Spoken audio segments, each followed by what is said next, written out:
Live. Nice. The stream is live for 2 seconds already. So hello everyone. Welcome to our webinar. Today we're going to talk about packaging and we will go into examples of Monday, Notion, Clay and Typeform. So I'm very happy to welcome all of you. And I am even more happy to welcome my fellow pricing professional mate. Can I even say that? I'm not sure. Yeah. Nevertheless, bonjour. Comment Hello. ça va? Ça va?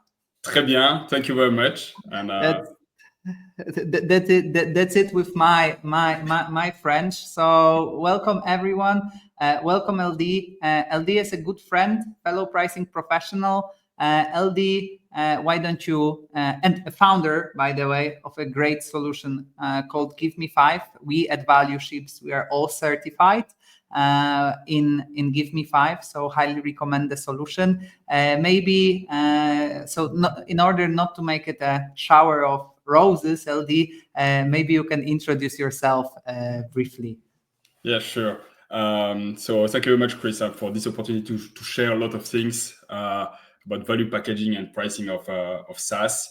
Indeed, I'm the co-founder of Givemefive, which is a company doing two things, helping on packaging and pricing. But really now our core business is to provide companies with a solution that helps the people in charge of packaging and pricing to think about that much faster, much better.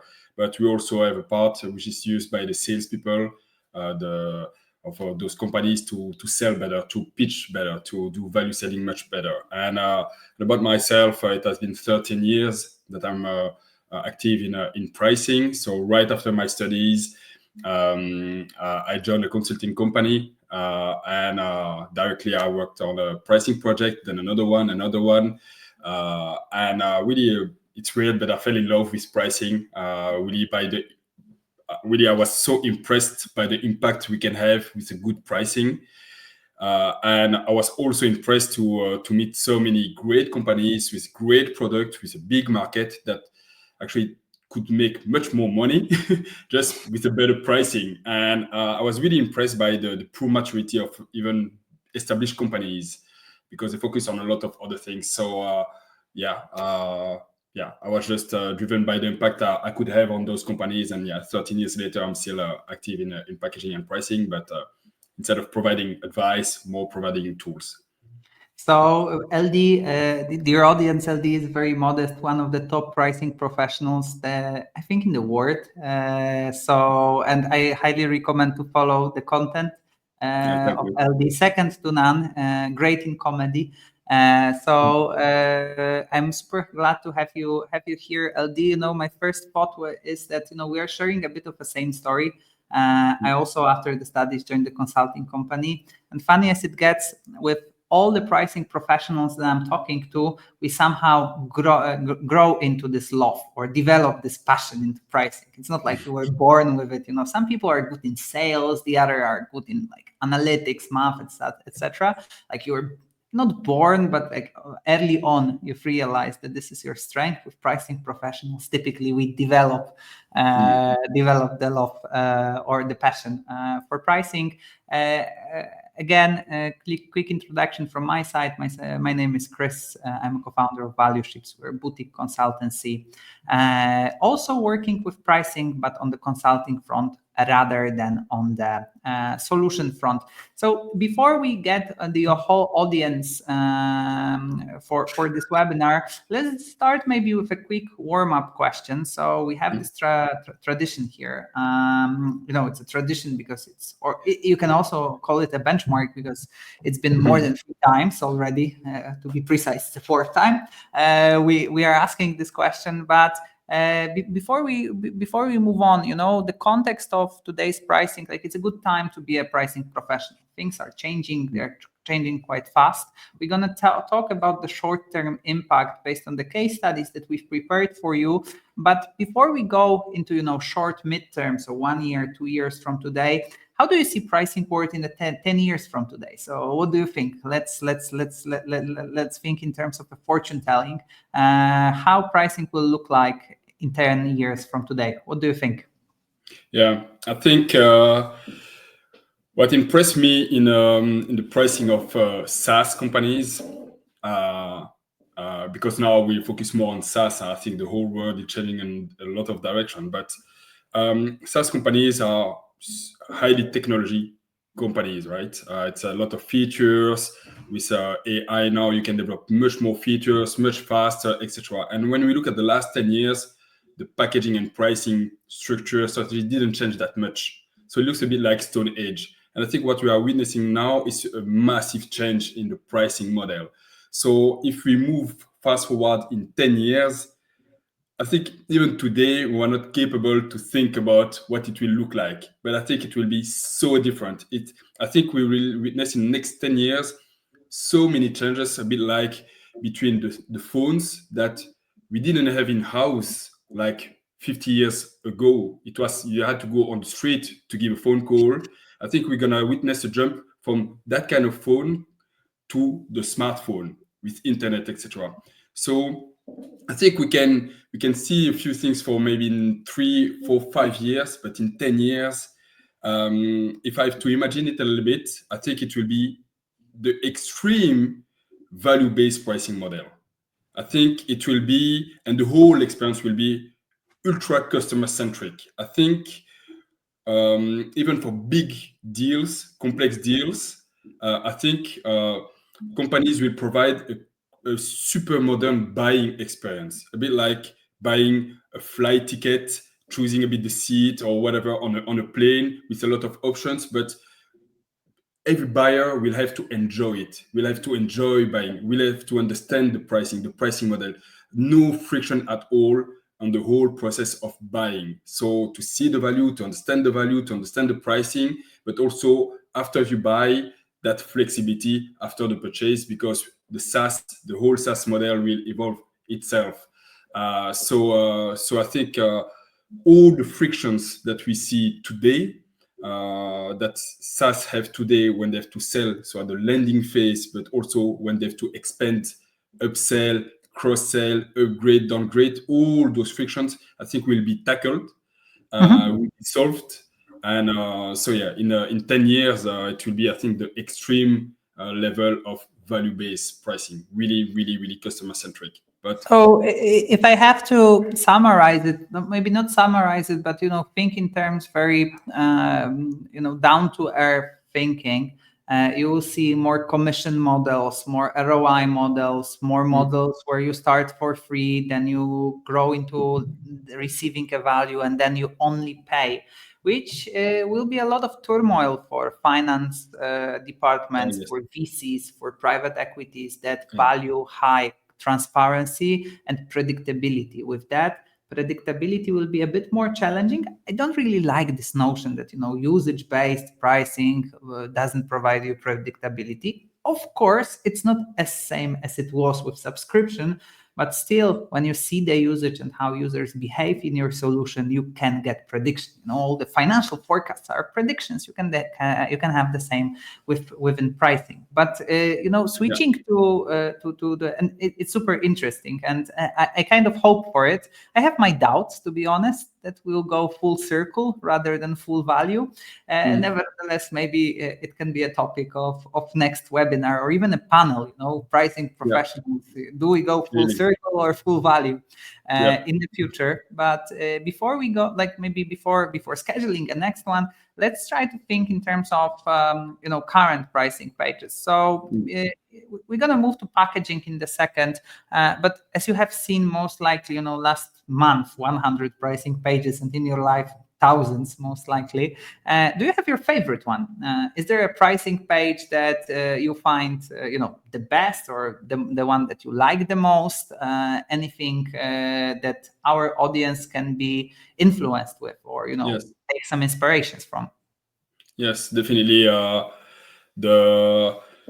It's not the perfect one. There are always things that you can improve, but disclaimer, not the favorite. But one that is I think can be a strong inspiration for a lot of SaaS, because you have on some foundations of value package pricing, you have the they are quite solid on that one. I can show that to you. It's the one of Monday.com. There are a lot of great things about it, so I can share my screen and show you what I like about it. And they've been really smart on many aspects. Again, there are a lot of things that can still improve, but let me share my screen. And so Monday.com. Yes, The red, orange, or yellow and the green logo. there you go. I can see your screen. Yeah, you see it.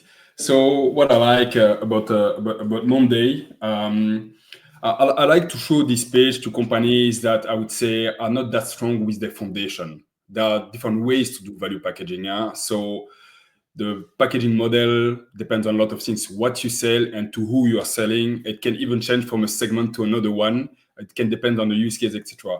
But I see many SaaS companies that are already wrong with their foundation. So when they are wrong on the foundation, I showed that to them. And what I like with this one. Can I ask you? Sorry, a follow-up question. Sorry to interrupt. But what do you mean by foundation? Is it like core value metric? How it's designed? Yes. What do you mean by foundation of pricing? Yes, the foundation of pricing. You need to put a price on something, right? So when you see this page, okay, we see only 0, 9, 12, 19, but they have more than 85 features. And you will be wrong with your pricing if you are wrong with your packaging. And some, they jump too fast to the pricing model and they are not good. The foundation is a good packaging model, how to package that value, what feature to put together, in which order, what should be, how you to name even the feature, and how to give back and what should be optional or not. And in the packaging should you have packaging that's a bit made for landing, for the acquisition. So which is not a packaging for monetization, but it's a packaging made for acquisition. And there are many companies that are wrong with the value packaging, and hence they are wrong with the value metric, with the pricing metric, with the pricing model, and all the rest. And here, Monday, they're quite good with the value packaging in the sense that they use what is called the good, better, best packaging model. There are different packaging models. You have the all-in, some they have one pack, everything included. You have the segment-based, so you have one pack per segment, etc. You have a la carte, so everything is there and you select what you need. But here you have a good, better, best model. So good, better, best. Not too fancy name. It's enough. Basic, standard, pro. But the first thing that is good with the good, better, best, it's clear it's not a segment-based. Many companies struggle. They reach 1 million, 5 million, 10 million ARR. Great, because the market is there, the product is there, but they make a strong mistake with the packaging. They put a segmenting element too strong in the pack. Here, I can have a small company with only 3 people, but if we have a lot of projects, a lot of partners, whatever, I might be interested to take the pro because I'm attracted by the value of the pro, by the feature. So they made it possible. A small company can take the pro, and a bigger company with 30, 40 people, maybe they don't need, maybe they have other solutions, they can take the basic. But they guide you a little bit. But the biggest mistake that I see is that like basic is made for 3 users, standard is made for 10 users, pro is made for 50 users, and enterprise for even more users. That's a strong mistake that I see. And companies at the moment, they complain, they're like, yeah, our conversion rate is not the best. We struggle to upgrade. But yes, if your customer that you push on the basic with 3 users, if they don't grow, there's no reason that they take the standard if you put 10 users on the standards. So the first thing is they put that element, a number of seats, like a transverse element. It's not something to do the pack. Then so here, just to so let's try to summarize the first takeaway, because I fully agree with you. So there won't be that much of a debate between us. Maybe at some point there will be, but I remember, one thing that we are frequently optimizing for the companies at the very early stage is that they can scale both. We call it horizontally and vertically, right? So you can scale not only by the number of core value metric seats in this case, but you can also scale by features. Why this is important for the early stage companies? Because if you're just starting, trying to score 1 million ARR, it means that you will not have enough money to conduct a pricing study. You need to guesstimate somehow, right? You need to learn it. It shouldn't be a guess. The difference between a guess and a guesstimate is quite of a difference. And what I'm telling them is, hey, look, you should be capable of putting different prices to understand what is your optimal price for a given value that you are receiving. Number one. Number two, horizontal and vertical scaling. You need to have. So with seats, which is a core value metric that is starting to decrease in importance. Nevertheless, with seats, you can't really actively manage this core value metric because it solely depends on how many people your prospective buyer will have in their company, right? So you can't really manage this, but you can manage the functionalities and advancement of the solution, which means that you can actively upsell your customers not only by the number of employees that the given company has, and you can't influence that. You can't influence how many people ValueShips or Givemefive is employing, but you can manage and you can influence how we are using the solutions. Hence, both vertical scaling on core value metric, the seats that you've described, and horizontal vertical scaling, so on functionalities, makes a ton of sense. First of all, different price points, different willingness to pay. Secondly, upsell motion can be you can influence upsell motion. So vertical plus horizontal scaling, language of ValueShips,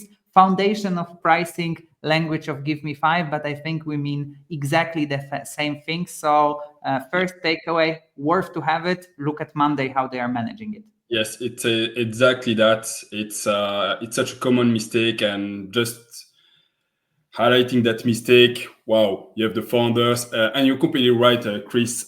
Even if I'm showing Monday making hundreds of millions of ARR, it's a super inspiring model for your startups, for younger companies to try things and to have reactions.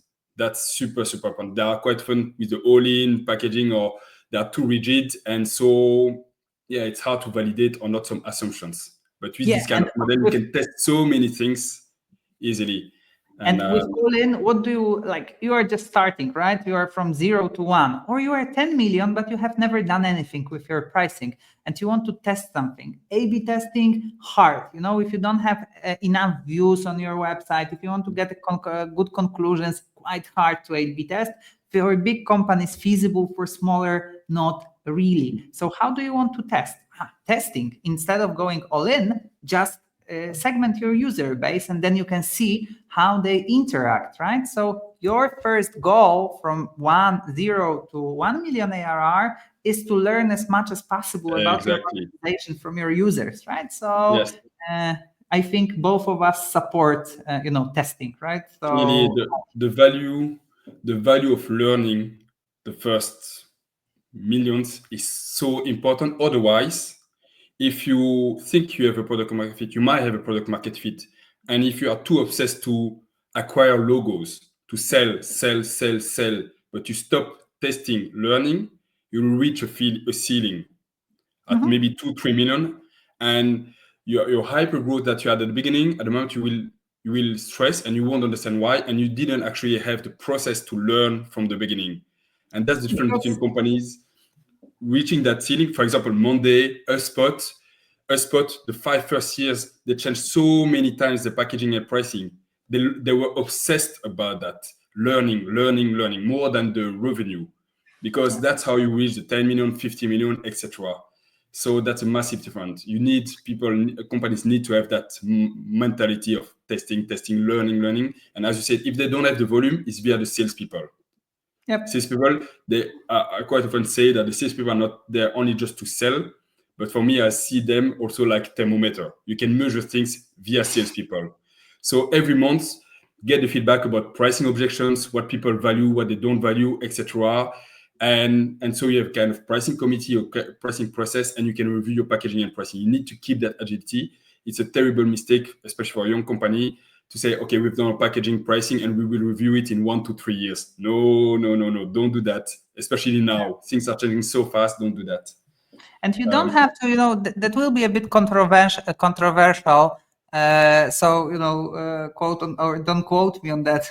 We have some audience that we are also recording this one, but making this disclaimer, this can be a bit challenging to swallow. No, also not a legal advice to make it crystal clear. But for me, sometimes to test something commercially is much easier than test it, in terms of your technicalities. So frequently with a very early stage startup, or even with big companies, I'm saying, hey, look, you would like to understand, how additional package will work in terms of your recurring revenue, or how additional thing will transmit as an add-on, how it will perform. And I'm like, okay, let's test it. But they're like, okay, but it costs us 1 million to develop it, and then around 6 months to develop it. So I'm always like, hey, don't spend so much money on developing it if you don't know if there is a willingness to pay behind it. Test it commercially, put it on your website, see how many clicks you will receive, and then tell it that it's work in progress, right? So as long as you can do it, I think that frequently we spend millions of dollars in development rather than start testing it either via survey or already on production commercially on your website before spending tons of money in development. Of course, there are some features that are no-brainer. You have to develop and you need to spend money on that. But, I frequently have this conversation about new feature development.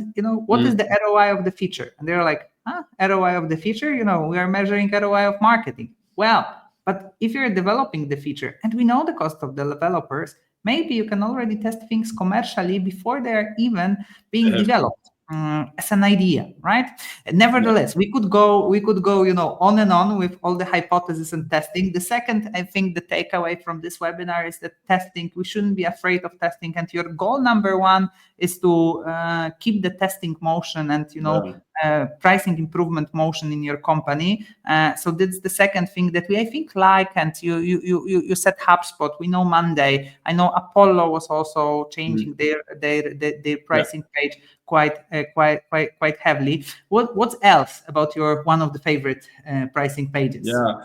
Also, before going back to that, I think also important to say is that who is responsible of pricing, of testing, etc. And for me, that's one of the biggest responsibility of the CEO. Actually, he should say that, okay, we need to have a process of testing, of learning. He need to coordinate his team between marketers, sales, product, etc. He have to say that. Then, of course, then you need to have a kind of project manager to be sure that everything is going the right direction. But I think the CEO has to really make that decision. Okay, we need to test, to learn at that frequency, and to change things at that frequency. Nobody else. It's not the CFO. It's not the head of sales, head of customer success. It's really the responsibility of the CEO. And I think a lot of investors, they know that. But it should be, and here comes the but. Of course, the motion and the strategic decision is in the hands of CEO. I can't disagree with that. But also, process-wise, you need to make sure that you know how to assess the test, right? So that's a challenging part for many, because you have, before testing, you need to have an idea, then, technical to develop the test. But then the challenge is, how to assess the test. And frequently, what I'm recommending is that before you even start the test, look, what is your goal? And they're like, yeah, but we don't really know. It's our first test. But just tell what you're going to be happy with, what output will satisfy you if you're going to launch this test tomorrow. And just, simple brain exercise because then you have something to compare with, right? Your expectations versus the reality. And of course, the bigger you are, the more structured should be this process. If you're 10 million, it's quite different than if you're 50 million, and much different if you're 100K, right? But at the very beginning, up to, I don't know, 10 to I'm making up these numbers, guesstimating them, but 10 to 20 million, most likely, expectations versus reality can be already good enough to as a first test assessment. So the process is the first takeaway is the CEO responsibility for strategic pricing and disaggregated responsibility of the team to prepare, develop, and assess the test. Yes, clear. And unfortunately, that's complicated, and it's easy to make a mistake. But to finish a bit with Monday.com, what I like, another concept that I like, two other concepts that I like a lot with this page is what I call the value pyramid. There are a lot of pricing pages that are not well designed. Maybe the packaging is good, maybe. But the way to show the value, to express the value, it's a bit blurry. And what I like a lot with Monday, with the value pyramid, so at the top, small set supercharger teamwork. We understand that. It's about teamwork.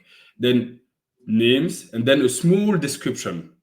They have dozens of features, but there's a super sharp, super short description for each pack. So even without looking at all the features, I might prefer one or the other. So manage all your teamwork in one place, centralization. Yeah, then I look it's like a sign, right? So you can, from where I live to where you live, you can take different roads. But at first, I need a sign if I'm going, west or east, right? And this one sentence description is exactly what helps you with that, right? Just on spot, to make it easier to navigate. So fully agree with that. It's super important. It's not easy at all, because you know that you need to be short, and maybe they work days on it. But it's so important. I see so many pages where there's no description. And as there's no description, you force the people to read all the features, and they ask themselves, okay, which is the best solution for me? And why I have to take it. Here, it's clearly manage all your teamwork in one place. But here, it's even better.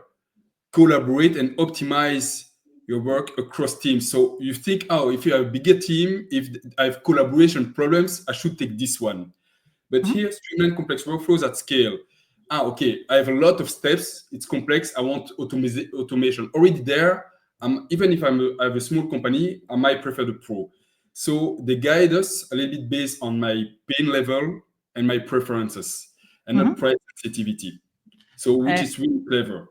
It's funny because I remember after reviewing like thousands of pricing pages for our reports, I have that feeling that, basic, and not for Monday, but in general, basic is for apps, like good is for access, better is for comfort, and best is for automation. So, it's exactly that.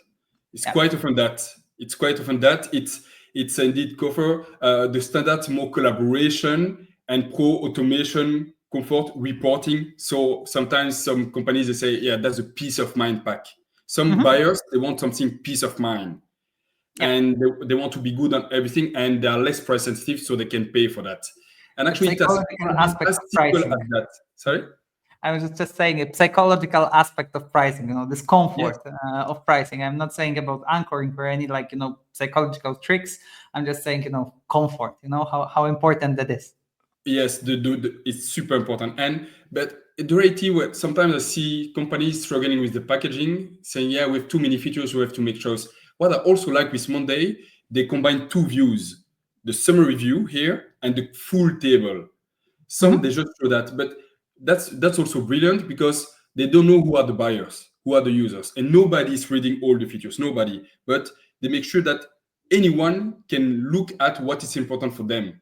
And what I also like, they have sections like essentials. We see a block. Then, Monday, we can come back to that. Collaboration. That's a strong word, collaboration. Then productivity here. Then views and reporting. So if I'm a manager and I struggle with my team members to collaborate and they lose time here and there, or they're not that productive, okay, I know I'm in front of the right solution. Support, that's really important. As a SaaS, many companies, SaaS, they don't like to talk about the service, but it's part of the perceived value. When you sell something complex, you need to say, yes, there is some support. You have access to people, to FAQ, etc. Security is important, admin and control. People like that. So what I like with Monday, the name of the sections are really clear. I don't have to look at the details. I'm already, wow, okay, they understood what I'm looking for. And maybe last thing about, so that's what I call the value pyramid. Strong description here, good sections, and then I have the details in the sections. And for some complex features, I have some explanation. So I go down and down to a detail level. But it's quite clear. So that's what I call the value pyramid. Really different value layers. And the last thing that I like with Monday is the use of what we call numerical attributes when it's number of. So you see that they have a nice cocktail of binary attributes, like with the V, you see yes or no. Like, for example, here, Zoom integration, no, no, yes. But you have a lot of numerical attributes, like number of actions, number of credits, number of file storage, etc. And they have like 10 to 20% of numerical attributes, which are also quite powerful to fence the good, better, best, and to steer the upgrade. I call that natural upgrade. For example, popular ones is the file storage or the activity log. People take it, but after a few months, they reach a limit. And they have a message, you are close to the limit. It's time to move to the upper pack. It's smart and it's appreciated. I mean, it's accepted by everybody since 10 years because we all have a Dropbox account, a phone with a limit of giga. So as a consumer, we are used to be limited with the storage. And that's a natural driver to move to the upper pack and or the activity log. So that's they choose the right ones. They have a lot of possibilities to limit some features, but I think the way they combine several numerical attributes, they know that companies taking basic, after 6 months, 1 year, or 2 years, they will have to move to the standard because either of the capacity, either of something happened and they need to go back in time, but with 1 week is not enough. And so that, okay, maybe it's time to move to the standard. So if you're really smart with your numerical attributes, you can steer your upgrading KPIs. And that's a strong weakness that I see quite often, a bad use of the numerical attributes. So just to wrap my head around this. So the next thing I think it's a fifth takeaway is to have this value pyramid. There are different pyramids. The political pyramid, the Egypt pyramids, but there's also a value pyramid. I highly recommend to follow this one. So to unpack the logic of your pricing and strong naming per features is also nice. Definitely nice to have. Binary versus numerical attributes, things worth investigating. So again, six takeaway for today for sure. But wanted to ask you, because I would like to move from in a minute. I would like to move from Monday in a minute to Typeform, because Monday, of course, and I am not in the no position, of course, to challenge. Let's go to Monday for a second. I'm, in the no position to challenge Monday. Great growth, etc. But I think there are but I might be in the position just to put some food for thought here, right? So the first one, of course, is users, right? So we have seen what happened with Slack. Slack is doing, of course, great, blah, blah, blah, stuff like this. But we have seen what happened to Slack when there were layoffs, right? So here, the first core value metric is thing to, in my opinion, it's a food for thought, and Typeform has another value metric we'll discuss in a minute. But if I were to test something on this website, there are actually two things from my perspective. The first one is the value communication at the top of the page. So there is a supercharge your productivity, supercharge your teamwork. Sorry, I would say that giving a number here might be something that they could test. Most likely they've already did. Maybe this one is working better. But typically what I see that, the more precise with the value quantification, Stephen Lee also, etc., dollarizing value, highly recommend the book, is the thing that you can think of. The other one, and that might be a bit of a challenge, and also happy to hear your view. I've been thinking about blocking the basic plan as long as you reach, for example, 30 or 40 users, right? So if you are already a big company that has a need for 50 users, I mean, your use case is not suited for the basic. Of course, as a communication in the back end of your company, of course, means that you can afford the standard package. So that would have been a thing that I would test, right? So yeah. And you can still buy, the basic one, and maybe, most likely as well. As said, I'm in no position to challenge the mandate, but as a food for thought, that would have been my food for thought. What do you think? Do you agree, or maybe there is anything else that you would challenge? No, I agree. I completely agree on those two. Yes, about the value pyramid. What is good is, okay, you see clearly the value pyramid, but numbers. They have so many. They have more than 200,000 companies. It's climbing every month. So 250,000 customers. They have cases. They have impact. They are before and after. They can put numbers clearly. They can put numbers. So the time saved, the resource saved, etc. So they can probably say some efficiency numbers. I totally agree. Either maybe like basic, you have an array of X, standard even more, pro even more. So yes, it's more and more expensive, but the array is also bigger on the most expensive one. I'm sure they can make it. Another thing that I would advise them to do, it's minor, is this: the yearly discount, 18%. So yeah, it's quite frequent to have that and to see that it's between 15 and 20%. For me, that's a massive quick win. I'm not sure they need to put 18%. 2 months for free. That's what used to work the best for my clients. Exactly, 2 months for free. Again, value selling. It's much better to say. A lot of people, they don't feel the 18%. They are not in maths every day. We are jungling with percentage, etc. So we know. And even 2 months for free, it's 16.7%. So by offering 2 months for free instead of even first expressing 18% and giving 80%, they will earn 1.x% more just by doing that, and maybe they will close even faster. So that's something that I would test definitely. Agree. So thinking, looking back, we have a couple of takeaways from value pyramid to horizontal and vertical scaling to dollarizing value, which is putting the numbers behind the value. But as you think about this, I had this saying with my clients that 50 to 70% of your success is the core value metric that you're using. So we have access seats here. Let's maybe try to unpack the other pricing page that is much different and it's much more about the output, right? So Typeform,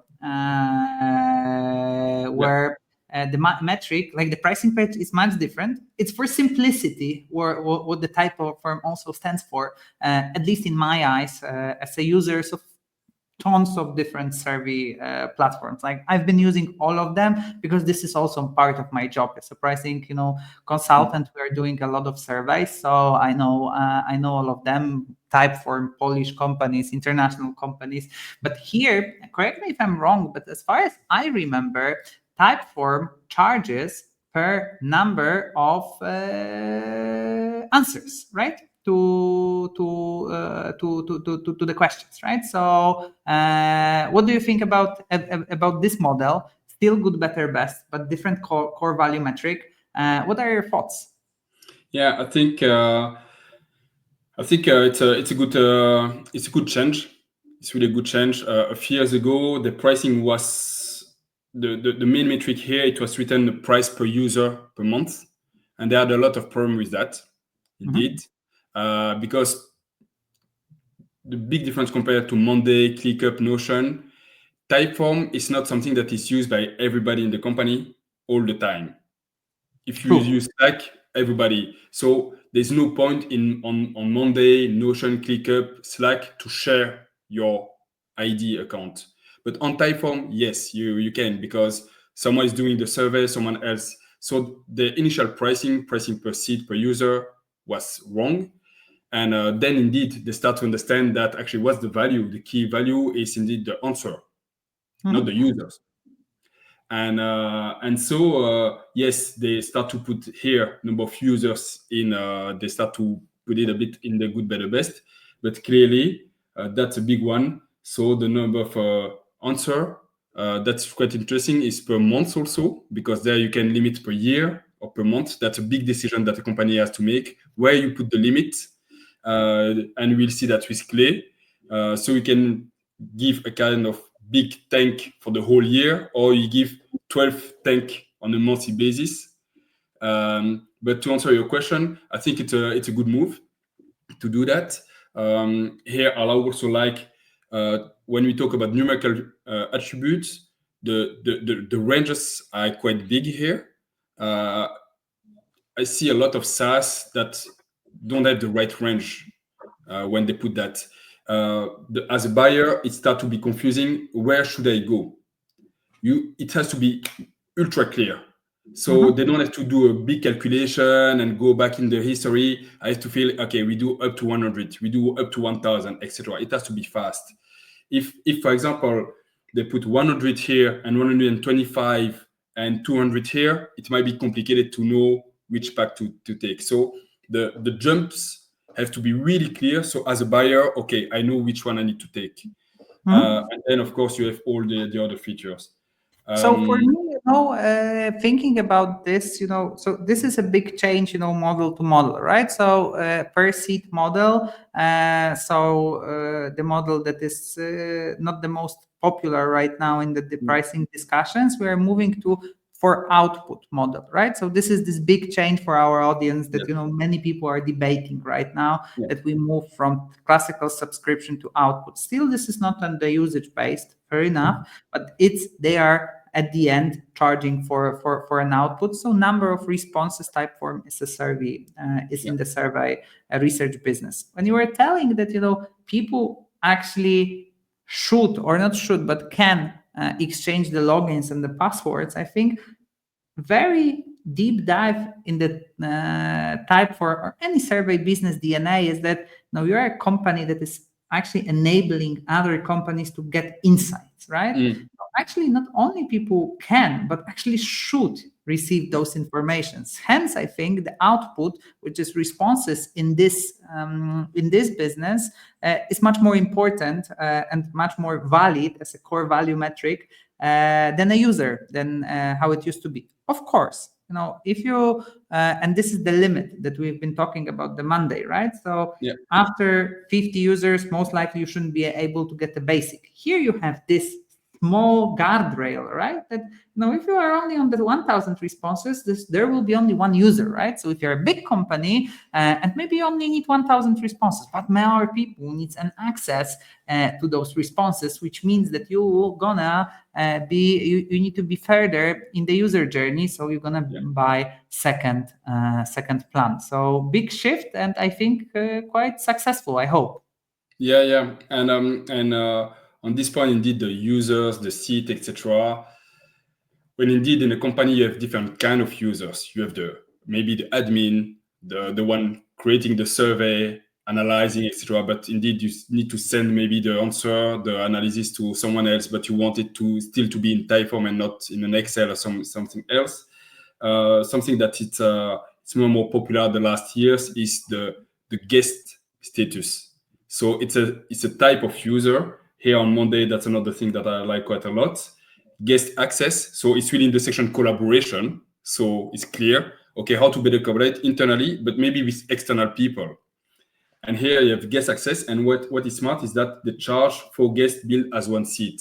They start to make a kind of conversion table between the different kind of users.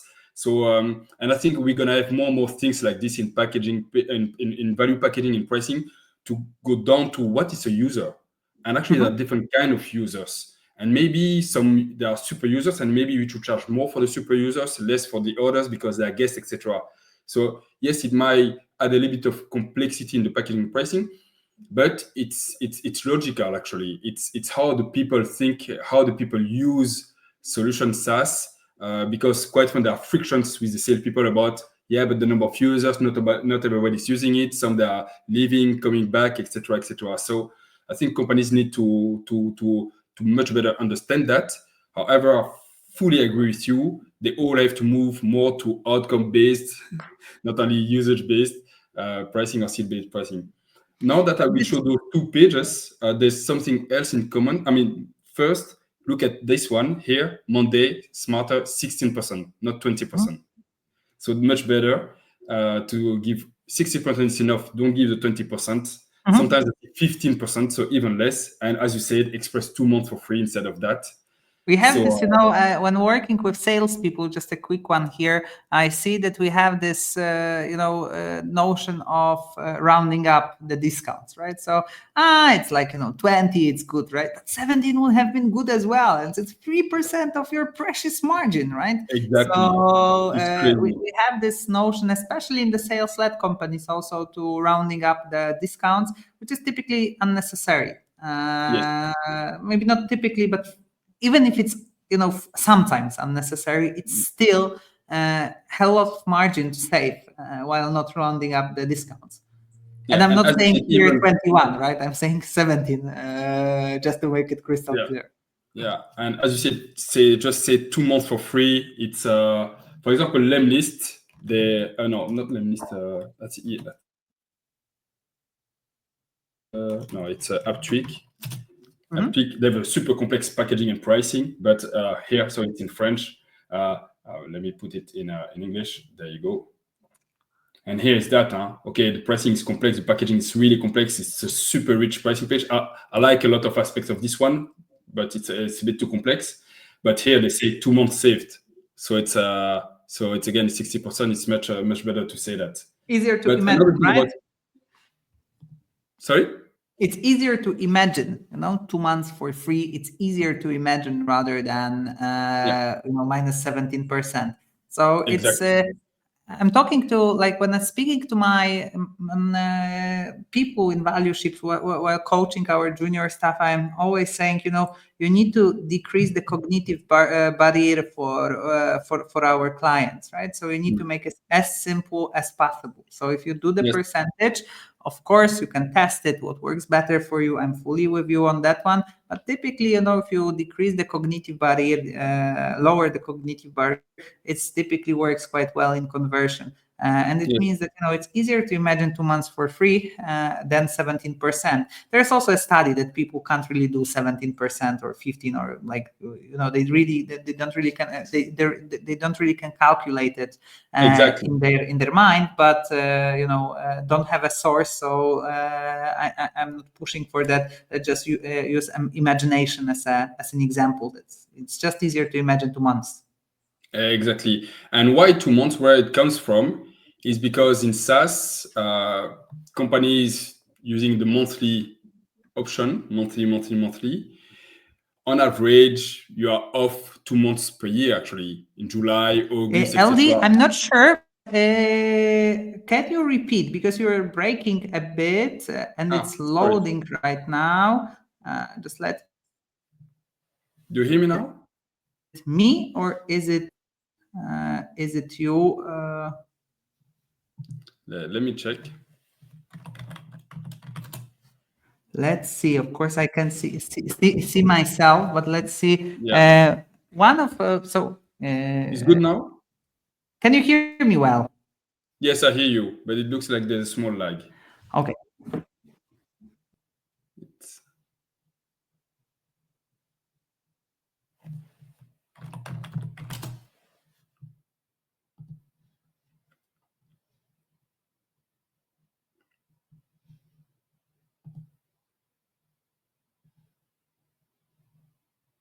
What else if not internet?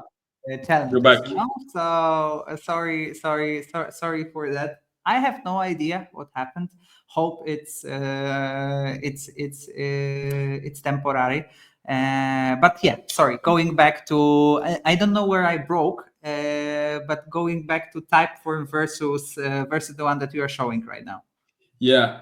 So here it's really the expression of the yearly discount, and why yearly is because on average company feel like 2 months per year they have less activity because of the holidays, because of that. So that's where it's coming from. So instead of saying okay, you take 10 times 1 month, take the yearly, sign for a longer period, maybe pay upfront, and you have your 2 months offers.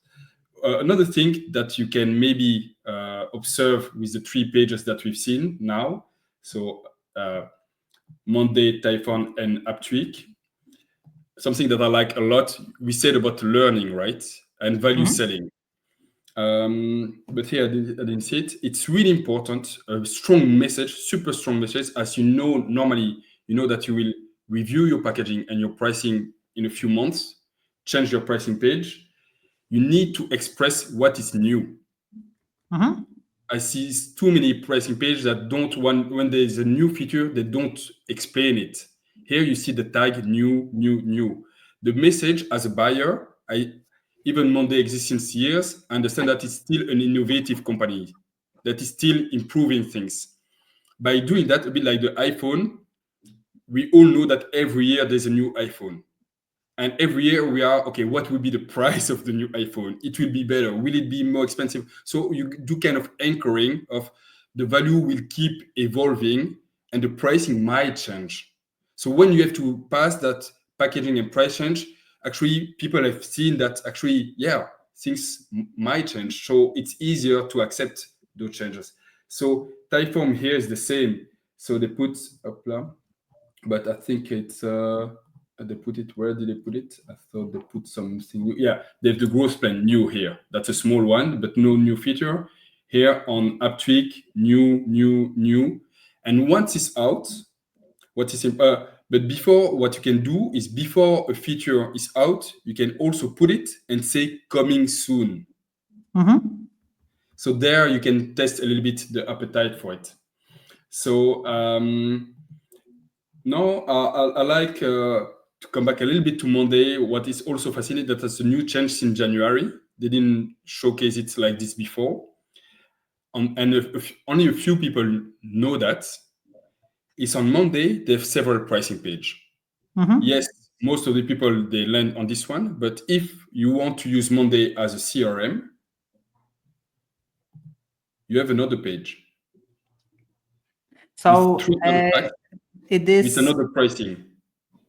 It is fun, not funny, but it makes ton of sense, right? Because if you think in terms, financial metric, valuations, etc., separating the pricing pages puts you into multi-product angle, right? And the multi-product angle, typically it's good in general for your company, not only because you only receive new revenue streams, etc., but also you are in the multi-product motion, right? And typically, if you are in the multi-product motion, it's easier to differentiate your solution within.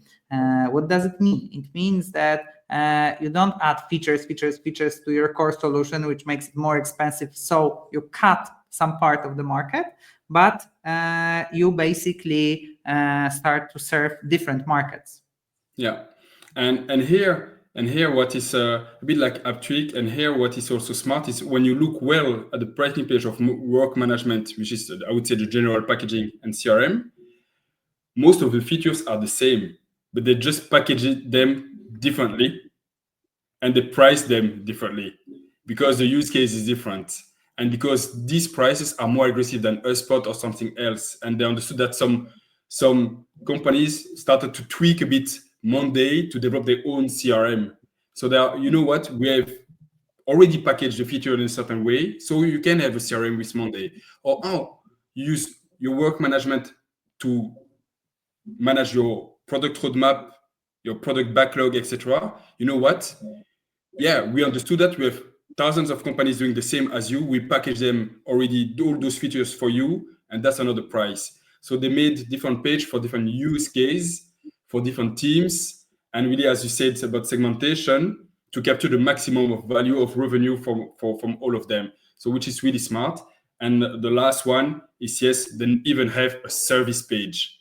And as I said, there are a lot of SaaS that they don't dare to put a kind of service page online. Odoo is also doing that.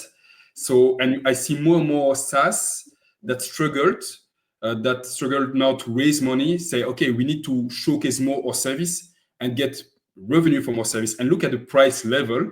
The price level is higher than for the SaaS, which is normal. People,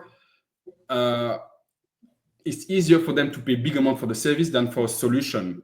So it helps to increase the average deal size and capture more from the value, especially for bigger accounts. So that's and it is what quite acceptable to pay, right, for the service. So when I'm talking to the users of my clients, the clients of my clients, the acceptance for paying for additional for services, that's quite easy to explain, right? I mean, you get service, you need to get paid, we need to pay our people, we need to pay for our services. I mean, super simple story, and you'll get more efficient. You'll maximize the value of the core that you are paying for. So that's why you're using the service. So it makes ton of sense. Actually, there was this one article I remember that was saying that at some point every SaaS company needs to add some services, implement. It can be even implementation, on top of their monetization model, because it's gonna be an important revenue lever for them at some point. Yeah. And I think I can spend hours on Monday on the Monday pricing page, because there's so many good things. Of course, we said that we can improve things, but I would say that that's enough. I think two others that we can talk about. Maybe one fast is Notion. A big topic at the moment is the AI, the monetization of AI, where to place it, and they're all testing different things. So we'll see 1 to 3 years what's the best way, but there are many ways to do it. Again, it's about testing. And look at this one, for example, Monday.com. They introduced, that's really new, a section, Monday AI. It's really, before there was only essential and collaboration. Almost at the top, right? It's almost at the top, and they put it here. And what is you have trial AI credit. They offer you in this page 500 credits, so you can try for free 500 credits. It's now you can get the same actually with Fireflies. Also, if you subscribe to Fireflies, you start with Thread by Fireflies, I think it's called the solution. You start with 10 AI credits, just to test, because you need to onboard your customers. You need to showcase the value. You want to monetize it on top of your current model, which means that you are creating multi-layered architecture of your pricing. Exactly. But you onboard them a bit better. You give it for free. Of course, AI bears a bit of a cost, so it is an investment for you if people decide to use it. But it's an investment worth taking, in my opinion. And here, if we even look a little bit at the detail, because there was a lot of sub-tactics. To be clear, it's 500 credits per month. They don't explain that really well, but every month, actually, your counter is reset. You again have 500 credits. So you can every month try it. Of course, you reach a certain limit, and then you have to pay for extra credits. Notion, so it's a layer, and it's included. Notion, there it's quite massive. It's very, very different. LD, I will stop you here. Because for Notion and for Clay, which are super interesting models, we need to schedule a follow-up, if you of course agree, because we got, I see that we're going deeper in the topic, and we are getting more and more excited. We have, as a last remark here, we definitely need to go deeper for Notion and Clay, which are amazing models. But looking at the time, there is one question about pricing constructs for you. So imagine that people want to have feature A, B, C, but they don't need a feature D. They want to have 5 users. So I think that the bottom line or hidden, what I can read in this question between the lines, what do you think about modular pricing? So where you can pick some things, how would you go about it? Do you think these models are, have great future? Not very popular modular pricing. I have also my opinion, but what do you think about this? Yeah, I think everything is. You need to look at the whole thing. So with that example, so feature A, B, C, D. If, for example, there are only A, B, C, D, so only 4 features, but some people might like the feature D, right? Yes, do a pack with all the features, etc. But if actually it's not clear how to assemble it, okay, do your pack and put the feature D as an add-on that I call that transverse that can be activated on any pack. So that's the case if you have only those 4 features, which is quite unlikely. Quite often you have dozens of features. So there's no problem if actually you are too obsessed about, some people won't like that feature. Look at, again, the page of Monday. Nobody's using all the features on the list, but you have a kind of tolerance. You know that you are paying for features that you won't use. So if you are the CEO in charge of packaging, don't stress too much about, okay, there are a few features that they won't like. It's about, okay, is it one feature out of 80 features or is it one feature out of 5? And that should drive a bit of your decision. And another thing, a bit like, that's the example of Notion. Here, for example, they didn't know where to put Notion AI. Should it be in the plus, in the business? Actually, that's indeed something that you can activate on any pack. So that's what I call, sometimes if it's too hard, don't make the choice to put it in a pack. Put it like an add-on on all of them, observe, and then see. So yeah.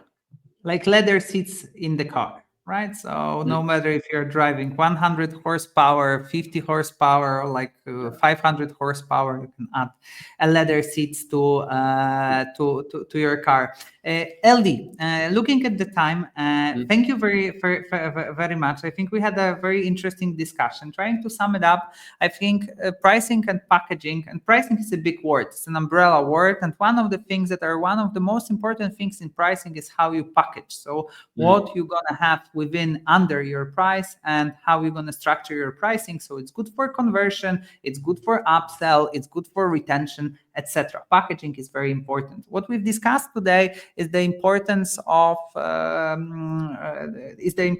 dollarizing value. So to make sure that under your packages you have the dollar, maybe dollarized, but at least you have a guidance for the value. Core value metric, second thing that is very important, depending on the use case, try to think in terms not only seats or access or users, but currently more and more things around output and ROI, what we have seen output-wise in Typeform as a thing that you can investigate or at least add.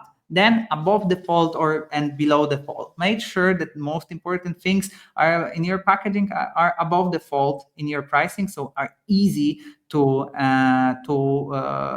find in your pricing page. And of course, make sure that have an possibility to influence the access to your software by your users. What does it mean? It means that you should scale your pricing not only horizontally, so per core value metric, but also based on the advancements, so the features, so you can influence the upsell, even if your prospective users don't need as many core value metrics as you have. Good example, Monday, you can be a professional user if you have five professional clients, if you have 5 users, and you can also at the same time with 5 users become a basic user. So you scale your pricing not only horizontally and vertically. There were definitely more takeaways from this one, but I think I've tried to capture the most important one. Again, LD, thank you very much. We highly recommend to follow LD content, which is not only super useful but also very funny on his LinkedIn. And of course, Givemefive is the solution for all pricing professionals, sales professionals, worth to investigate to get the most out of your pricing. So thank you very much again. You're welcome. And we're going to schedule a follow-up for Notion Clay and maybe something AI else. Yes, maybe with other people. But again, thank you very much, Chris. It's amazing, and I hope that it helped a lot of people. So thank you very much, and see you soon. Have a good one. Bye-bye. Bye-bye.